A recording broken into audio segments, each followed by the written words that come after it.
Study করতেছিলাম, কোনো হাদিস পড়ার পরে এত ভয় পাই নাই।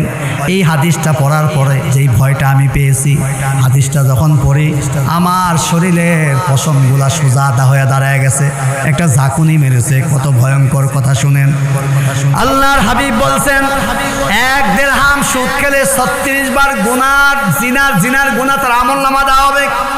আর এখানে বিশ্বনবী কি বলে শুনেন, সুনান ইবনে মাজার হাদিস 2274 নম্বর হাদিস। হাদিসটি বর্ণনা করেছেন সর্বাধিক বর্ণনাকারী সাহাবী হযরত আবু হুরায়রা। আন নবী হুরায়রা রাদিয়াল্লাহু আনহু ওয়ারদা قال قال رسول الله صلى الله عليه وسلم الربا 70 حوبا ايسرها ان ينكح الرجل বলেন নাউযুবিল্লাহ। আল্লাহর হাবিব বলেন শোনেন, আল্লাহর হাবিব বলছেন সুদ নামক গুনার স্তর আছে, ক্লাসিফিকেশন আছে।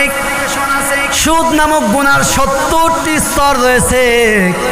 সর্বনিম্ন যেই গুনাহটা, সর্বোচ্চ গুনার কথা বলে নাই, সর্বনিম্ন যেই গুনাহটা, সেই গুনাহটা হলো যে ব্যক্তি 1 দিরহাম সুদ খাবে, ওই ব্যক্তির আমলনামায় নিজের আপন মায়ের সাথে 70 বার জিনা করলে যেই পাপ, ওই পরিমাণ পাপ তার আমলনামায় লিখে দেওয়া হয়। আর জোরে বলেন নাউযুবিল্লাহ। আল্লাহ আল্লাহ আল্লাহ আল্লাহ আল্লাহ, কত ভয়ঙ্কর কথা।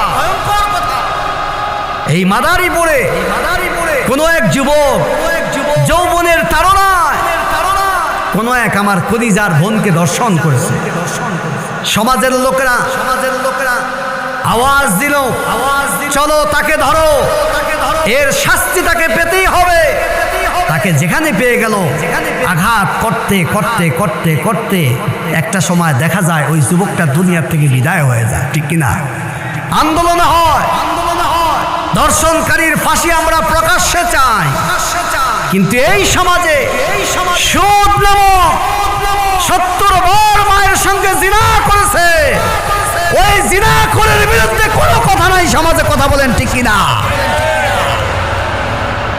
যুবক যৌবনের তাড়নায় জিনা করার কারণে সমাজ যেমন ফুঁসে উঠে, সুদ নামক মায়ের সঙ্গে 70 বার জিনা যে করে, সমাজের লোক তার চেয়ে বেশি আরো ফুঁসে ওঠার প্রয়োজন ছিল, কথা বলেন ঠিক কিনা?